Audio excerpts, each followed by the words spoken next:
The Bob Murphy Show, episode 444.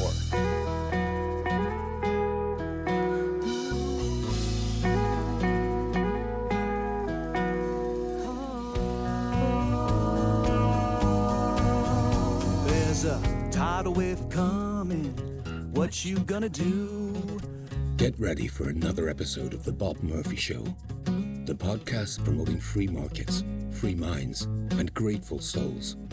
It's your source for commentary and interviews, conducted by a Christian and economist.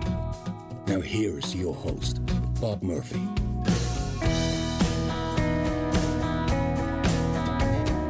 Hey everybody, welcome back to The Bob Murphy Show. Another crossover. This time, Adam and I are talking about two recent news items, namely the U.S. attack on the boat headed off the coast of Venezuela that allegedly had 11 cartel members who were going to bring fentanyl to the United States, and the horrific stabbing on the North Carolina train that I'm sure many of you have seen discussed on social media. And the common thread here is a lot of right-wing MAGA types have been calling for the relaxation of what I would call the rule of law in both of these situations, and I don't think that's warranted. So Adam and I discuss. I get a little bit feisty in this one, I'm going to warn you. Hope you like it. Hi, Bob. Hey, Adam. So, some people say we're stuck in a rut because we're just doing clip shows, responding to a guest on Tucker Carlson, and other people are worried that we're going to get into highbrow analysis of really classics of the human race and literature, like Batman. Mm-hmm. But just to throw people off, what do you say you and I go back to our roots, really, mm-hmm. which is talking about various Twitter beefs that you've gotten into over the last couple of days. Sure. Our bread and butter. Yeah, exactly. It's just keeping it real. Don't dance with who brung you. So the specific two things, just to give people a hint as to where we're going with this. It's the motorboating incident is what provoked it, and then that sort of bled into, in my Twitter feuds, into was it North Carolina, that train stabbing? Is that where it occurred? Charlotte? Yeah, I think so. Okay. No, that's a city. I'm talking about the state. Where did it happen?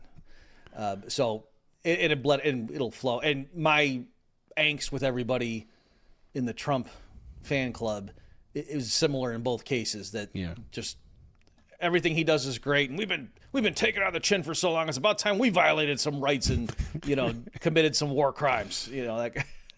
So anyway, that's kind of the way it's going to go. But I do think, folks, this will be not just Adam and me venting, but will be informative as well.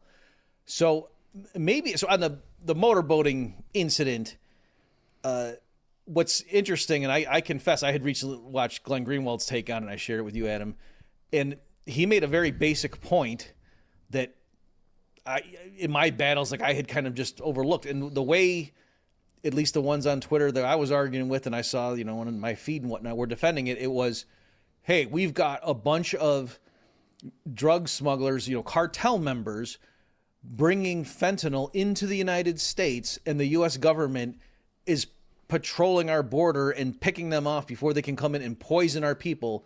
And these libertarian types, like this guy Murphy, wants to make sure they get trials. Oh my gosh, you're so concerned about the poor fentanyl dealers. Meanwhile, do you know how many people in the U.S. have died of fentanyl over the last X years? So that was going back and forth, and I'm sitting there arguing about trials and blah. And Glenn Greenwald just made the very basic point that, do you folks know that when this boat was first taken out, Marco Rubio, gave a quick interview to the press before he gets on a plane, and he said it was likely going to Trinidad. So why don't we play that clip, Adam, so people can see I'm not making that up, and then we'll bring up some further issues about that, where it's like, yeah, clearly that boat was not about to, make dock into Miami or something. Yeah, good point. Here is Marco before he got his marching orders from Trump. Here was Marco Rubio's original claim before Trump came out and claimed the boat was headed to the United States to deliver drugs, where Marco Rubio said something much different. The president made the announcement and said it was a lethal strike. I think the Pentagon will have more details and other things to offer you here in the next few hours, hopefully. So what kind of vessel it was? Yeah, It's a drug vessel. It was carrying drugs. Size? I'll refer you to the Pentagon. They'll give you more details on that when in the next, I anticipate shortly, probably while we're in the air. How many deaths with the lethal force? Again, look, I'm trying to be evasive. I'll let the Pentagon answer that. Suffice it to say that the president is going to be on offense against drug cartels and drug trafficking in the United States. It destabilizes not just the country, but the entire Caribbean basin. These particular drugs were probably headed to Trinidad or some other country in the Caribbean, at which point they just contribute to the instability of these countries. Okay, and then again, for those who maybe, I guess we can flash it up here, the picture of that boat.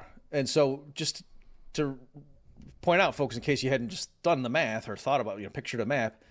So Venezuela to Trinidad is like 7 miles.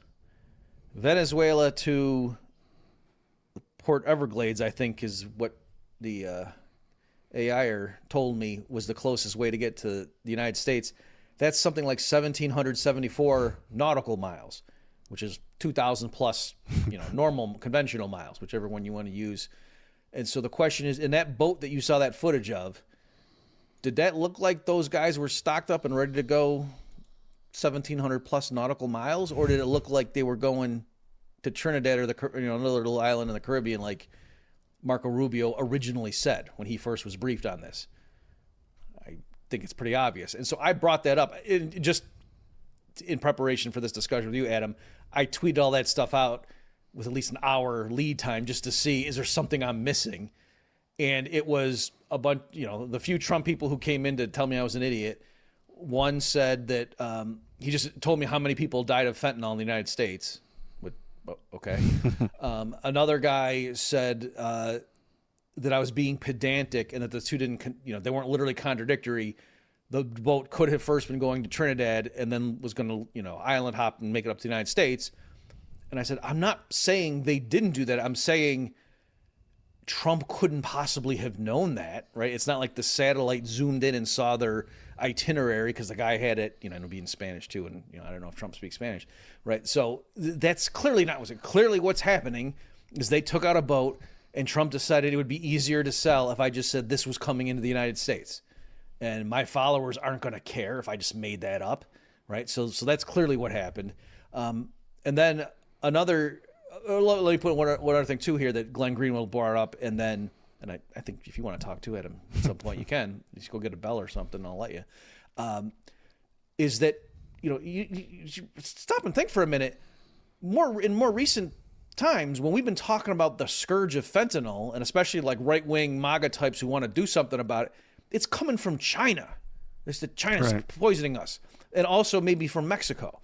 Precursors from China, the final product to Mexico. And so I went and looked up, and here we'll link to the show notes page. There is a DEA report from 2020 that's titled "Fentanyl Flow into the United States, January 2020," and it's a 4-page report, and it shows arrows showing the flow across the ocean, the Pacific Ocean, going from China and India to Canada, the U.S. and Mexico, and talking about that. I searched the document. The word Venezuela does not appear in it. Okay. And then when I posted that, some pro-Trump guy, chimed in and said, Bob, just because you're don't want to know about these supply chain routes doesn't mean they don't exist. The DEA established that, did it from going from, Venezuela and making its way to the United States, the drug trade. And he was talking about cocaine and heroin. I said, wait a minute, I thought we were talking about fentanyl. So just the pattern here is not a single person actually tried to defend that, oh, yes, that boat had fentanyl on it and it was making its way into the United States. It was all a bunch of, well, it could have been this, could have been that. And, maybe Trump was like within the neighborhood of being right on 3 of those key details. And they just blew up a boat with those guys on it. And then we're just supposed to, come on. I mean, I don't think they would have blown up a boat full of nuns, would they? So anyway, it's just shocking to me just how cavalierly the Trump people don't care whatsoever that we sure showing footage of 11 guys getting blown up. And, at this point, were they even drugged? I don't know, but I'm not convinced they had fentanyl on board. And if they did, it wasn't a lot of it because you could see the footage. It's mostly guys standing around there. It's not like there's huge boxes that are strapped down. Yeah, Okay. the story doesn't... Yeah. Did you want to talk, Adam? Go ahead. I can see you're all worked up. I don't want to have you blow a gasket. The story didn't make any sense. Just looking at that boat, they say there are 11 people on there, but it's a drug smuggling operation. Well, which is it? I mean, you don't need that many people. Obviously, that isn't an ocean-going vessel, so that story doesn't make sense. And there's just so many aspects of this. Well, like, it could certainly be true. You know, the United States does great surveillance. It could be true that this is exactly what they said it was. I still don't agree they should have blown it up. But why should we, the public, believe that that's what it was? After years of watching, you know, Obama drone wedding parties accidentally, and Biden drone bombing a minivan full of kids accidentally. You talked about blowing nuns out of the sky. Wasn't it the USDEA in conjunction with the Peruvian government, a little joint mission where they blew some innocent chick out of the air? Like, oopsie. I think this says in us smuggling drugs, but no, it's just some civilian. They screw these things up all the time. And then, as you saw in the clip, the story from the government just doesn't make any sense. Venezuela isn't where drugs come from, but the United States has been very interested in doing something about toppling that regime for quite some time now, right? And there's a lot of oil in Venezuela. And I just think this is such an obvious pretext for starting like this. He blew up that boat on Tuesday, and on Thursday they announced that Venezuela sent a couple of F-16s near a U.S. destroyer or something. And I'm wondering, in an age where, you know, planes have these huge missiles that can go miles and miles and miles, and we're talking about a tiny little area of the world, what does near mean? I mean, if you launch any plane, it's probably near, right? Is if we're talking about close enough to launch a boat destroying missile. So I'm not buying any of this. I don't know if you saw an article that came across the Mises Wire on Mises.org, but there's fairly new oil developments that just got discovered off the coast of Venezuela, close to Guyana. And that's a hotly disputed border, too, ever since they were colonies of Spain and Britain. And you've got American oil companies, Chevron and ExxonMobil, that each have a deal with each respective government. And those entities are lobbying our Congress and, you know, military think tanks to try and figure out what kind of regime change we should orchestrate or prevent. And I just have to believe that the drug running pretext is not what this is all about. That just doesn't make any sense at all, especially given when we're worried about fentanyl and it doesn't even come that way. And again, I'm just confused. Why don't they just drop leaflets of John Locke and they can just figure out who owns the property? I don't know. Right. Just send down an arbiter. It should be easy. But the people going rabid, the Trump supporters on Twitter, I do not understand why they won't figure it out, that you shouldn't give the government that you love so much power. Didn't they learn anything from the Patriot Act? They were so happy to give the government all these powers of surveillance and detainment. And then, oh my God, I can't believe Obama and Biden are using these powers against us. So who could see this coming? How can you just be in favor of the government will tell you who that person is they just killed? You just have to trust them. And as you were alluding to with the shocking, horrific story of that guy stabbing that young girl on the train, it's like we've been so brutalized with, you know, Soros-backed DAs and left-wing perversions of our justice system where it seems like it's anarcho-tyranny. They don't do anything to actually prevent crime, and they just slap it in your face. And so people who want law and order are so traumatized that they're like, you know, to heck with law and order. They should just start preeminently killing people, and we don't need a trial. And I sort of get why they're so mad, because justice has been perverted. Like, one of the guys you were arguing with was legitimately saying the mistake we've made is supporting law and order.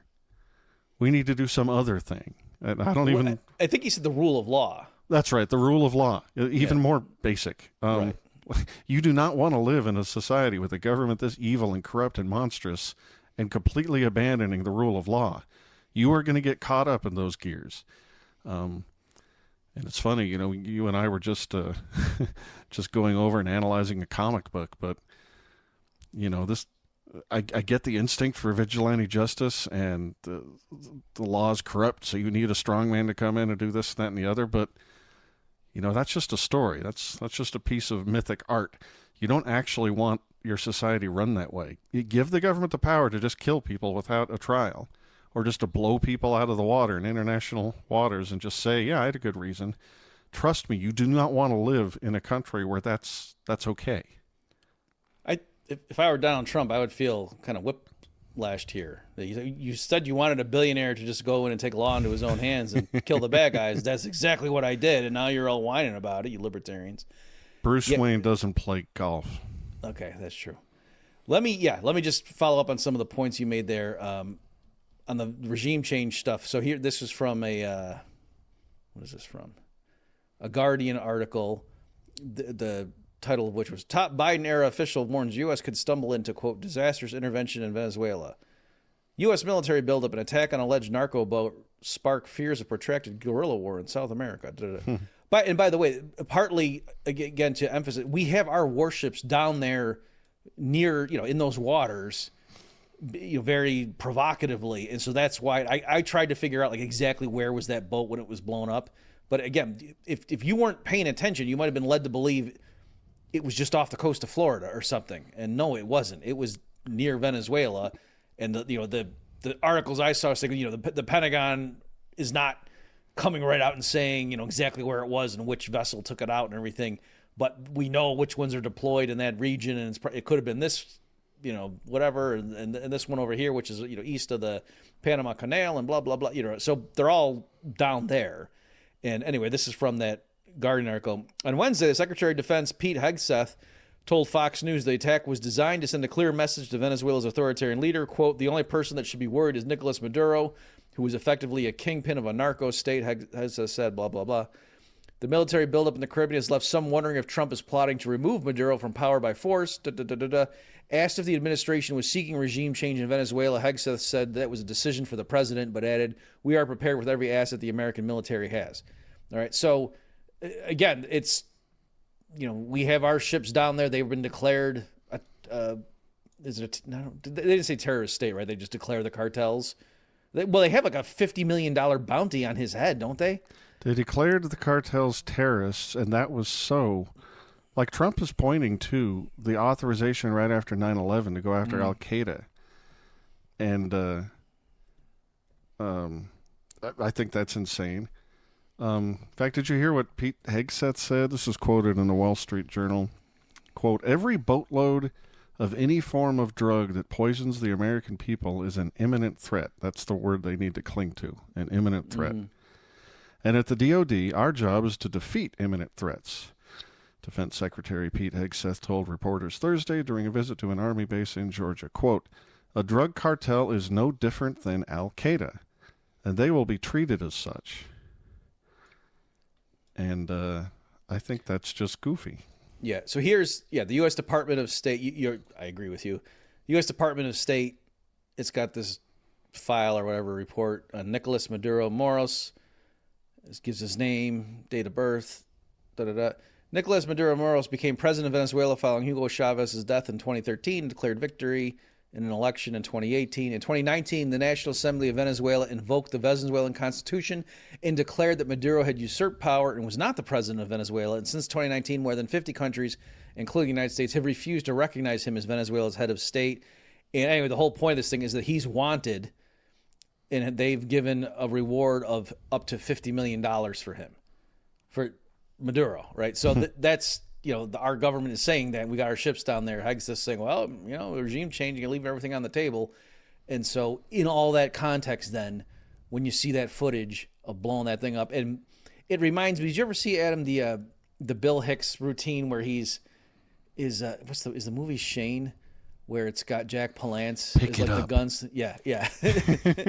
and Bill Hicks is making the analogy with like U.S. foreign policy is like that, where we just go provoking people until finally Pick they it can't. up. I don't they- want to pick it up, Mister. You're going to kill me. Pick it up. Right. And so that's what I thought of here when you just blows up that boat. They're like, "What are you going to do about it, Nicholas? Huh? What are you going to do about it? You going to do something?" Because the early reports I saw said that so far Maduro's office has not yet released a statement concerning the incident, and because they're huddling. Because you're right, if they're too provocative in what they do, the U.S. just rain down. Like you're saying, like, oh, if our plane, those bastards, all we did was blow up one of their boats, and now they're flying planes near our boats that are right off their shores. How dare they? I don't know what you're complaining about, Bob, because for the past several years you've been saying you're sick and to death of U.S. regime change operations in the Middle East. Mm-hmm. This is a completely different part of the world. I know. It's really. If that boat even was destroyed, because we got here one Freddie Nunez, the Venezuelan communications minister, who was suggesting that looked like a deep fake made by AI. Missiles don't go boom like that, and that water didn't even look real. I don't even think that boat got destroyed at all. Which is a weird thing for a government official to say. Well, unless what you're trying to do is not look like a bunch of chickens, but also not pick a fight with the U.S. I guess really that's all you could say. Like that's. What are you talking about, Jack Palance? There ain't even no gun there. Please don't shoot me. Yeah. Wait a minute, you're one of those clever land sharks. That's right. So let's see. Where do you want to go with this? Well, while you're thinking, I'm scrolling your Twitter feed, your X feed. I did remember, but I know what's on point here. Were you changing topics, or is this? I'll wait. Okay, because what I did want to mention was Orrin McIntyre. He wasn't picking a fight with me. He blocked me a while ago.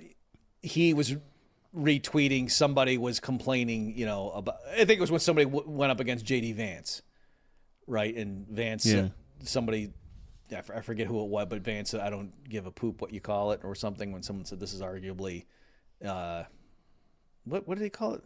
Did he call an act of a war crime? I don't remember. Or murder. I mean, yeah. So anyway, so Orrin McIntyre, in the context of that, I don't remember exactly who he was retweeting. Actually, I can look the thing up. I saved everything. He says, libertarians on the timeline retroactively calling for the jury trial of every Barbary pirate. Okay, now I get, why that's supposed to be funny and everything and make us look like we're just these hopeless ideologues and we're just in our own little corner passing around Murray Rothbard. Meanwhile, the real men out there I'm not a historian, okay, but I went to the Google machine and I looked up some stuff, and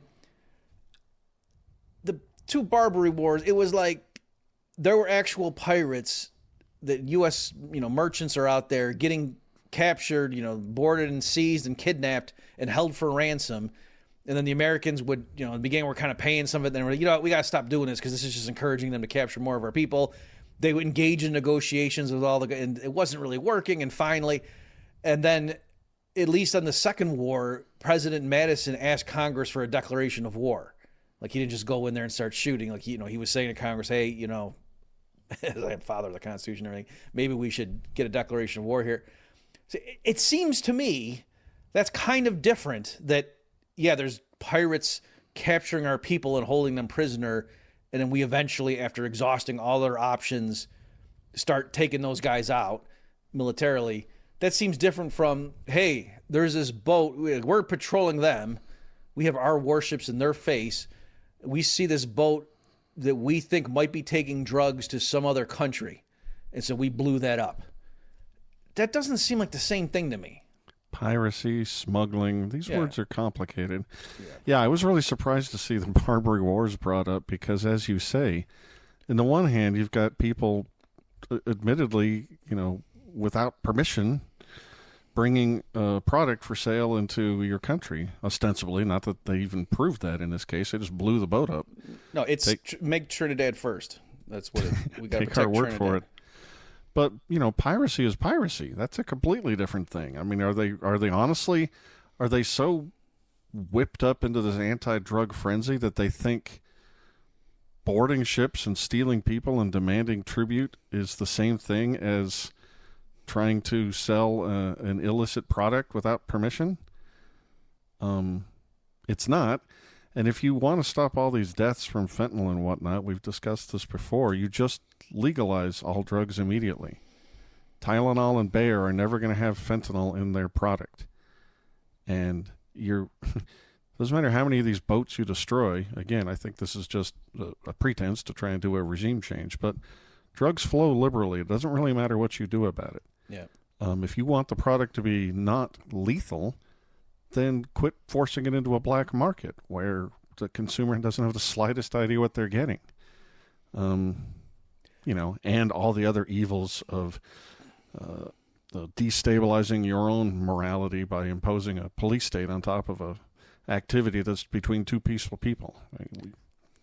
We've discussed this subject to death, but I'm just don't understand these conservatives. Again, I think they've gotten whiplash or what the Democrats have been doing to them with the justice system. And now they're like, no, I'm going to take control of the justice system and I'm going to do my own horrific version of things and see how you guys like it. Well, I don't like it. Yeah. On that narrow point, you reminded me, David Stockman had a great point too, in response to, I forget who it was, some defender of the administration's policies here, saying like, oh, these people, pushing these drugs into which causes X number of U.S. deaths and blah, blah, blah. And it's time we fight back. And I'm not going to shed crocodile tears over these drug pushers who are killing America. And Stockman just pointed out like how many more Americans die of cigarettes. And he said, so why aren't we going and just blowing up all the people that work for the tobacco companies? That's if that's what your logic is, why? And okay. So and what's funny too is some other people were saying, well, okay, well, what about Big Pharma? Why don't we start taking them out too? You agree with that logic? And then Daryl Cooper, being cheeky, retweeted that and said, I don't see the problem with that. Right, so anyway, I mean, you're at least closer to something more obviously villainous when Big Pharma is controlling our government. Not the Maduro government or whatever, but our government to, get the taxpayers to pay for this nonsense and poison us with it. Are you ready for us to hop over into the stabbing one and the importance of trials? I just want to. This isn't a complete change of topic, but Twitter is just a cesspool. Some of the people that you're arguing with, Orrin McIntyre, and, these are reasonable people, and I think they're wrong, but some of the people you're just interacting with, it's like they're on drugs. It's like I say this to my wife all the time. She'll talk about some interaction, how can people think this way? And I'm like, we've always had crazy people that say crazy things, but we usually don't go walk down underneath the bridge to the homeless encampment and get into a serious discussion with people like that. But on Twitter, we get all confused. We can't see that we're in a homeless encampment. And we're talking to some guy who's been drunk for 3 days and is on kind of drugs you can't even imagine. And this guy's just giving me an opinion, and I disagree. How can people think like that? So don't despair when your Twitter feed gets bombarded by people who say crazy things. They might actually just be insane. Maybe, but I don't think there were a lot of homeless guys voting for Trump. Well, no, they were all voting for Harris, as far as they know. Right. And so them and their 16 dead colleagues. Exactly. All right, so the transition, both in terms of my argument online and in this episode, to the horrific stabbing that I'm sure many of you have seen, or the precursors to it on the video footage, was... when I was explaining how, hey, just blowing people up because you think they're bringing drugs into the country, that's not a good precedent. Just if you grant the government the ability to do that, what's to stop them from just declaring someone as, oh yeah, that's terrorist right there. And don't you guys remember how when a Democrat is in office, all of the right-wing militia guys, we're all terrorists too. That's right. Are you insane? Like giving them this, okay. So given that context then, when I'm sitting there and people were arguing with me and saying things like, actually, let me make the point in this context, and we'll flip over to the train thing. One guy said something to me like, no, Bob, I don't care. Even if there was, because I said to him, well, how do you know those guys were fentanyl smugglers? How do you know that? Just because Trump tells you and you believe it? And he said, even if they're just a 5% chance that they had fentanyl on the board, I'm fine with it because I value my family's safety more than 20 times more than fentanyl dealers' lives. And I was just beside myself because that's not the issue. Because if there's only a 5% chance that they're fentanyl smuggled, that means there's a 95% chance that they're innocent. And so really what you're saying is I care so little about other innocent people that I'm willing to blow them up on the off chance that might keep my family safe from voluntarily buying drugs from somebody. And right? not just somebody, but those specific people, if I understand his argument correctly. Right. As if there was no other way to get there's fentanyl. There's a well-established route from Trinidad. You do this, and it's going to have a disinfectant effect. And then as we all and know... my family would have bought drugs from that batch. Right. As you and all no know. other. If somebody in the drug trade dies, everybody else just says, I'm going clean, scared me straight. And so, I was making points like that. And let me just use the analogy I used. I said, that would be like saying that I hate shoplifters so much that I go in and I put rat poison, in various cans of Coke on the store shelves. Because if there's just even a 5% chance that a shoplifter is going to drink that and die, that's worth it to me. That's how much I really don't like shoplifters. Does that sound like a good argument to you folks? Am I leaving something kind of important out of that equation? All right, so that's, again, a lot of these people, me saying, hang on, you can't just have the government go around blowing people up if they said, oh, no, they're drug dealers, trust me, that's not a good idea. So many people thought, oh, you libertarians, you care so much about the drug dealers. No, I care about people who aren't drug dealers that will get killed this way because the government doesn't like them. Like you, for example. Right? It's just shocking and to be clear, I would be okay. I'm sure Oren, like if he and I were debating this somewhere in a public, like, at the Soho Forum, or it would be civil and, he would have erudite arguments and I would give the counter and, but it was his like mocking, like just, okay, whatever, guys, you want to have trials, that bothered me. But my point is, like, one could say, yeah, Bob, the world's a messy place and a thing like this. And yes, in a perfect world, we'd have trade and there's rules of evidence or whatever. But, we could see these guys that we got to think that they were tracking them for a reason. And, I don't think they're going to go out of their way to a bunch of tourists and blow them up for no reason. And then, right, you could imagine a reasonable case to be made. But sure. The thing that I'm astonished by is how many of the MAGA people, and again, this isn't like two guys. There were tons of people commenting on like big name accounts. And then again, like people like Oren and others saying like, oh, I regret to inform you folks, the libertarians are at it again. They're worried about evidence before we blow up people, like that kind of a thing. Oh, and also what started too is I said, it's shocking to me that the same people who believe that the Department of Justice and the FBI and everybody all like worked behind the scenes to frame the sitting president for treason. Yeah.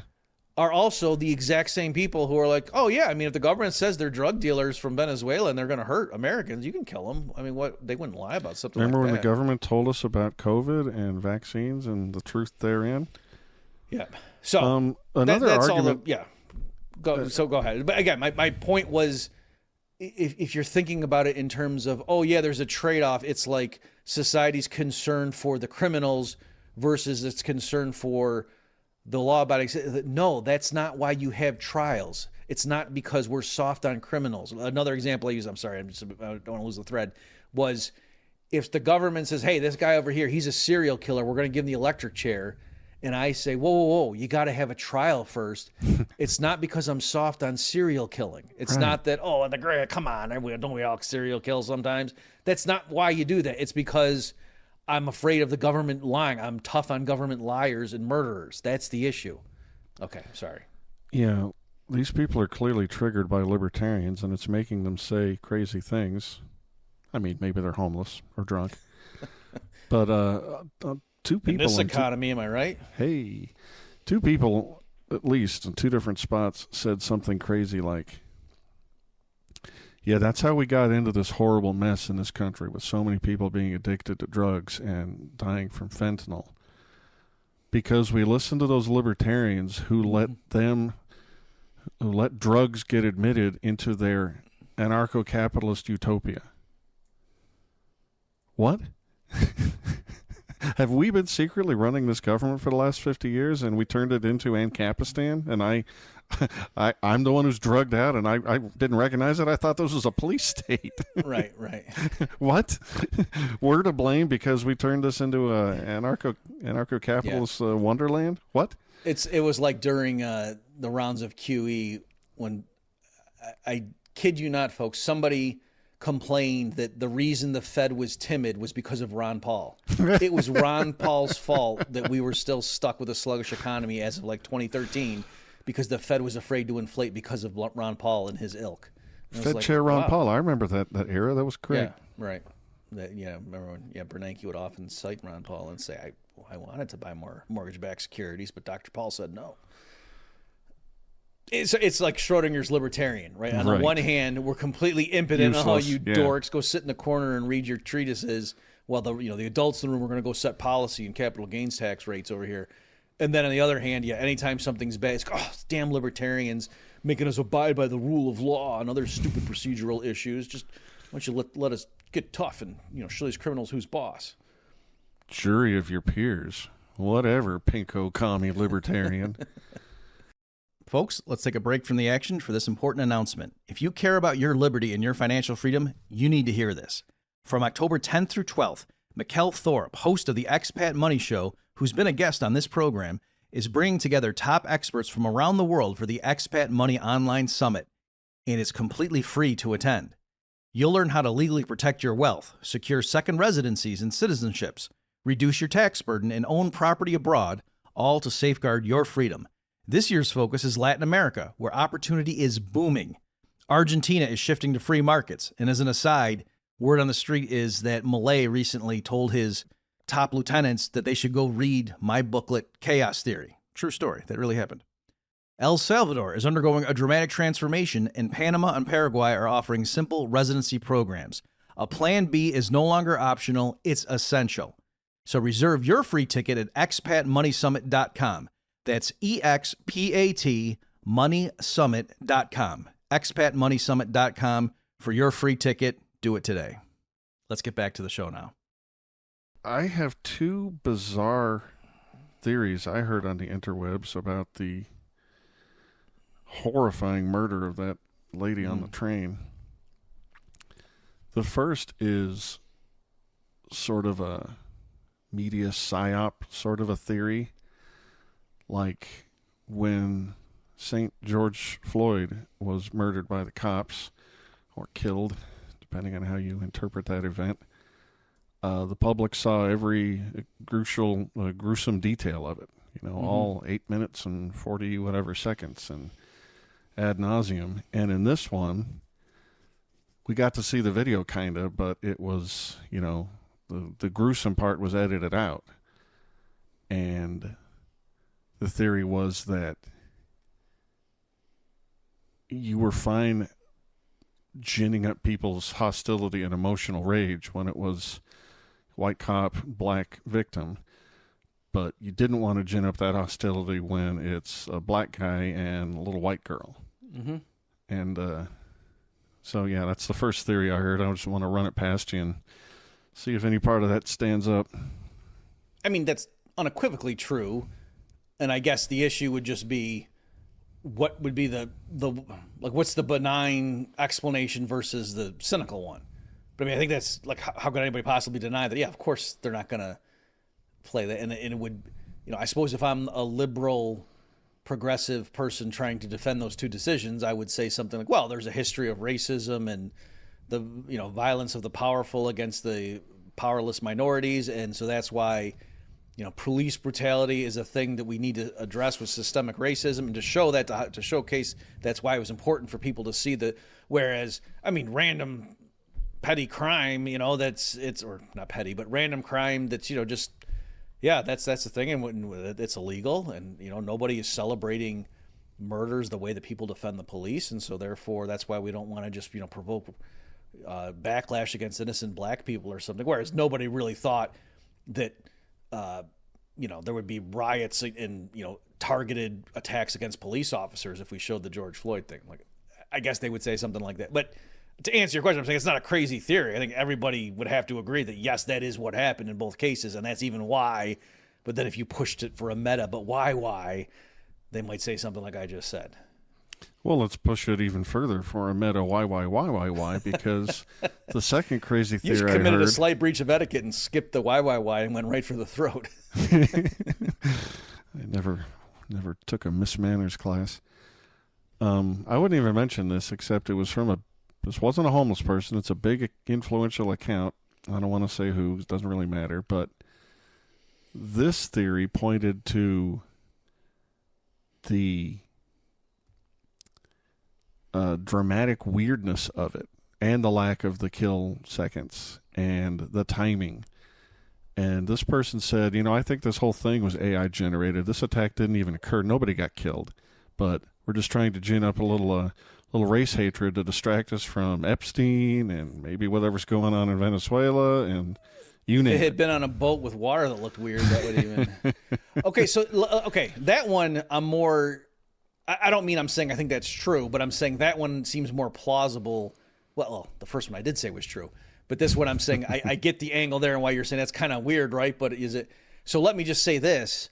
When I saw the original footage, and then I saw the picture of this, like, gorgeous blonde seeming model... With a headshot. I thought, yeah. I thought this was like some celebrity talking about the case of this, grungy Ukrainian poor refugee girl that got killed. You know what I mean? I didn't realize, like, oh, that's supposed to be the same person. So there's that element that it does seem... If you were going to, on paper, design something that would piss off as many people on the right as possible and get them to forget about Epstein for a minute and focus on this and get into fights with people and go back to their old pattern and take Trump off the hook, what would you do? You'd have this thing, you'd blow up a boat of drug-running Venezuelans, right? I don't know if, like, this photo is real, but there's a photo that was ostensibly the victim taken, before. Just a candid of her taking a selfie in her house or something, and on the wall of her room was a big thing that said Black Lives Matter. Designed to make you say, oh, the irony. Darn it, these confused liberals, blah, blah, blah. And then horror ensues. And, I don't think this is a true theory, but I thought it was interesting enough to bring up. Yeah, again, with all this stuff, like, just this goes along with, so the link to, from, my feuds over the motorboating to this thing was, I was talking about trials, the import, and then some guy posted, a still shot of that, the ominous thing where the guy's just about to strike, and that's the thing we all have seen of that train footage, and said, well, sometimes you don't even need a trial because they convict themselves. Yeah. So I took that and retweeted it and said, right. And so now the government is going to grab Thomas Sowell and give him the chair because look at what he did to this poor woman. Oh, wait a minute. No. Even if you have video footage of a crime, there still needs to be a trial because there's one important step involved. Meaning, how do you know that the person in custody is the guy is this in person the video? Who did the thing? Yeah. Yeah. And when you said that seemingly obvious point enshrined in the Constitution and what we were all taught in school, hands on your hearts when you're singing the Pledge of Allegiance, jury of your peers, they were acting like you didn't think that this person deserved to be punished or something. Like, like pointing out that we still need, no, you actually do still need to have a trial. They thought that meant that you thought this was okay and he should get released the 15th time or whatever. Right. And all this thing. By the way, folks, I'm sorry, Bob, but folks, if I were on that train and I wasn't worried about getting anarcho-tyrannied, I would have just shot that guy if I could have caught him in mid-frame there, Right. How could you possibly think that just because Bob thinks that in the aftermath, when the government gets involved and grabs a guy and wants to kill him, you need a trial to make sure that the government is abusing its power? How can you take that and twist it around to think you're talking about somebody who thinks murder is fine and no big deal?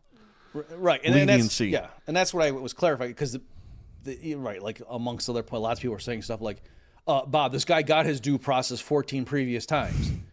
Do you really, as if the George Soros prosecutors are really, that's what they're doing is due process with the catch and release and not punishing anybody? And also, though, but like you're saying, so I had to clarify. I said, okay, folks, if this girl's dad tracked this guy down and took him out, I certainly would not be getting up talking about the importance of jury trials and rights of man and right? Like, I'm a pacifist, so, I don't think that would be the best thing for him. But if she did it, I'm certainly going to understand and not, I'm not going to criticize the guy or something, okay?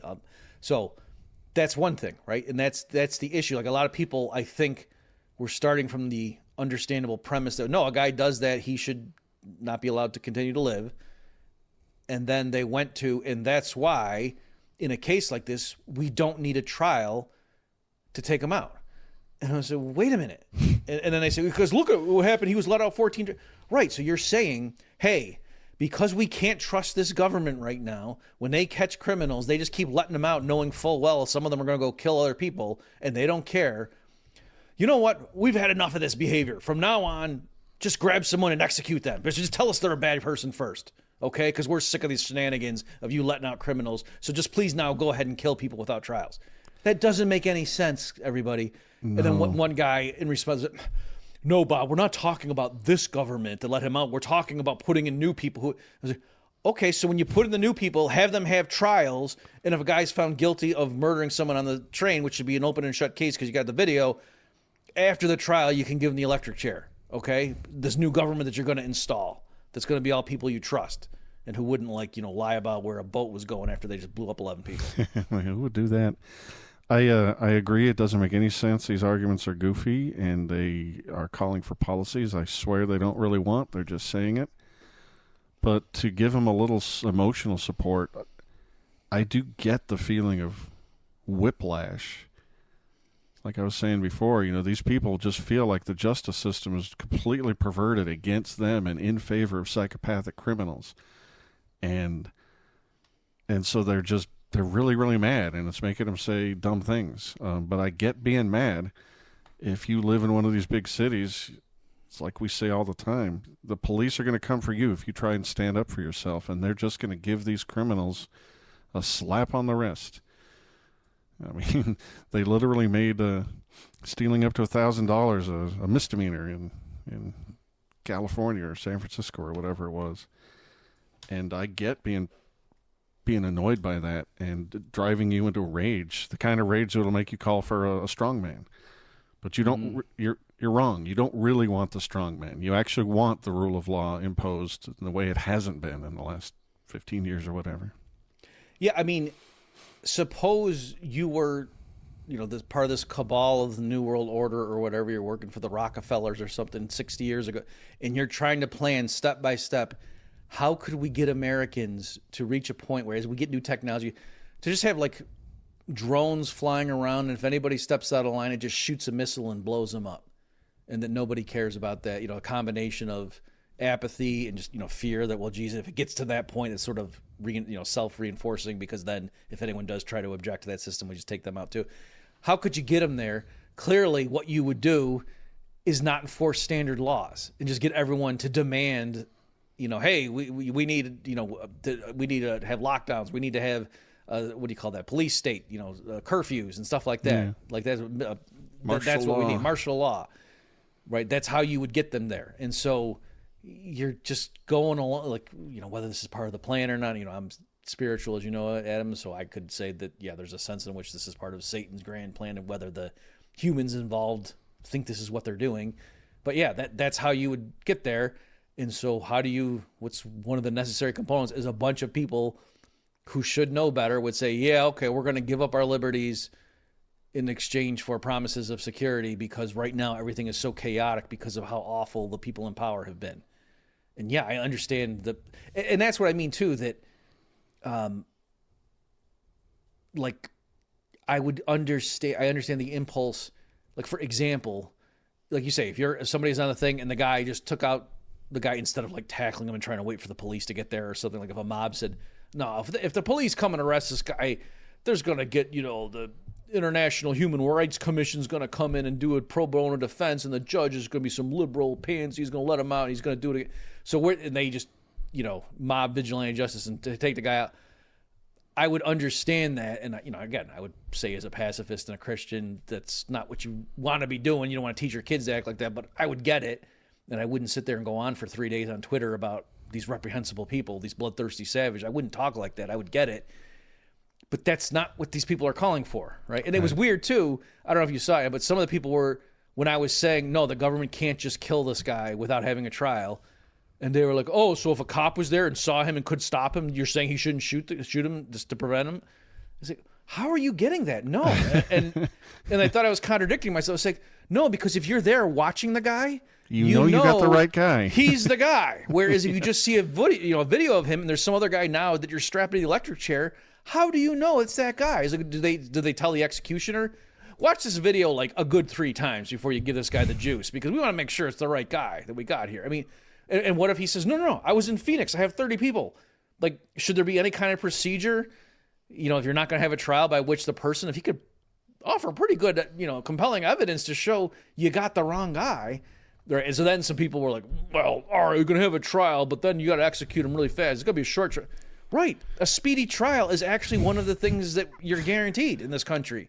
Right. Amen. So that's not, I'm not, capitulating on you're right. The founding fathers were wrong. And we should, okay, the British common law has some pluses and no, that's standard stuff. Because that was the other end of the, the tyranny spectrum, was they would just lock you up and not charge you for a long time. Right. So that's why, that was one of the things that the Bush administration did to Jose Padilla. Still do that. Yeah, exactly. I want to pivot back to, you called it motorboating 3 times, so relax, Bob. We are going to call this episode Trump Goes Motorboating. Don't want you to worry about that. I thought you said we're going to call it Trump Loves Motorboating. Oh, that's even better. Okay.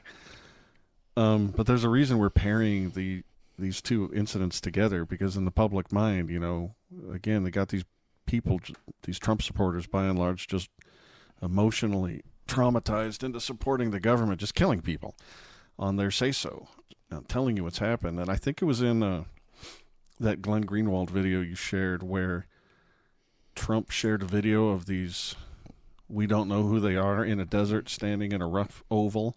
Mm-hmm. And he says, look, a bunch of terrorists getting their orders, and drops a huge bomb on them and kills everybody. Were they the Houthis? Is that what the context? I think it was in Yemen, yeah. And Glenn shows, this looks exactly like a standard prayer circle or whatever in this culture.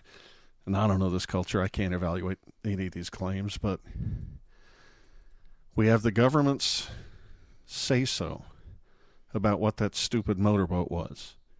All we do know is they dropped a missile and killed a whole bunch of people. And they killed all those people in that circle, whatever it was. Terrorists, prayer, I don't know. But again, remember how often they get it wrong and just lie to us. Any male in a country we're invading of a certain age is a terrorist, as far as we tell the public. And they drone bomb wedding parties, and they blow up minivans full of kids, and they giggle and laugh as they blow up Reuters journalists. I mean, that's the first things we got from WikiLeaks, right? Why in the world would you trust that the government is... Why would you trust the truth or the veracity of the statement that the government's telling you what these people are when they kill them? They have a huge track record of lying or making mistakes and covering it up, or, getting involved in situations under duplicitous circumstances so they can do regime changes. I mean, blowing up that boat was just goofy, Bob. Do you think that makes any sense? It's not even a drop in the bucket to the drug trade, if that was even what they were doing. And that didn't look like any kind of a drug smuggling operation, for crying out loud. Anyway. Yeah, I mean... End of rant. Okay. Right. I don't know what they were doing. Like, it's not like you can see pigs moving around or something. I don't know what they were doing. But yeah, it's Greenwald. He has some funny lines when he's motivating. He's saying, like, I mean, this looks like there wouldn't even be enough cocaine on this for Jeff Bezos' wedding party. I mean, that was a big party. Yeah. So that's what we're saying. So anyway, yes, and I do think that this is partly, like, also too, like with the Secretary of War stuff. Yeah. There's, I think that, and this is right when Thomas Massie is, I don't think, in other words, you and I are grasping at straws thinking these things might all be related, that this is right when Massie is trying to do his thing about, releasing the Epstein files and all that. Yeah.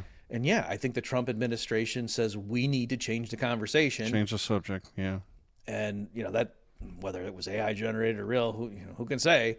But clearly, these two things are significant, and they would, talk about this stuff. Secretary of War for the win. Which, incidentally, the irony there is the original name I liked because it was honest. Yeah. And then it was, this when they changed it, they basically switched it to Secretary of Defense right when the U.S. stopped defending itself and started engaging in aggressive wars. Yeah, Department of Defense is a euphemism. Department of War is honest. I think Trump's doing it for duplicitous reasons, just to distract the media. But I like the change, and it's supposed to remind, or it should remind people that wars are things Congress is supposed to declare, whereas defense, the executive is supposed to always defend us, right? I mean, so right. Yeah, I hope they keep that name, Department of War. It's ugly. We should have an ugly word for it. They don't do defense. I don't think that's been what they do since they changed the name of it. Right. Then I'm saying it was flipped where I can't find now, because everything I'm looking now is talking about Trump's change, not the original change. But the original, in other words, back when they originally were called the Secretary of War, the U.S. engaged in defensive wars. And then later when they were Secretary of Defense, the U.S. engaged in offensive wars. So it was like Orwellian. But now it's, again, not because, hey, let's at least be more honest. I think it's more just like, because it's more badass to be Secretary of War. That's how they're playing it, yeah. All right, well, that's about all I had on this subject. Do you have anything else? I don't think so. I think it's... Well, I did have one important thing I wanted to talk about. A company called the Swan Brothers that that doesn't engage in war or defense, really. All they do is really, really make awesome, cool merch and swag. And last week I talked about all the high-end stuff they do, but some of their bread and butter is just fundraising and setting up online shops for really cool gear for, like I'm looking at some now, a bunch of schools. These are beautiful products, shirts and hoodies and tank tops and sweatshirts. And you can either have just an online store up and running, or you can, this is what they really are great at, is special events like fundraising or trying to get everybody geared up for, like, there's one here for a 5K marathon for some particular worthy cause by a worthy brand. And go get yourself over to theswanbrothers.com/cross and see what really cool merch and swag and professionalism can do for your organization. Indeed. Give them that URL one more time, would you, Bob? theswanbrothers.com/cross. Word. All right, Bob, this was great. Thank you for doing your part to fight with drunk homeless people online. Not everybody. There's anything wrong with that. Not everyone has your powers and fortitude, but you do, and we appreciate it. With Blackstone buying up retail properties, residential real estate, what are people supposed to do? Is it Blackstone or Black Rock? It's Blackstone. It is. I think it's Black Rock. Black Rock's doing the other thing. Who's pushing ESG and DEI? I think that's Black Rock. All right. Cool. All right, Bob. This was awesome and awkward. I will catch you next week. And ladies and gentlemen, thank you as always for tuning in. We'll see you next time. So long, folks. You've just experienced another episode of The Bob Murphy Show, the podcast promoting free markets, free minds, and grateful souls. For more information and to subscribe to this podcast, visit bobmurphyshow.com.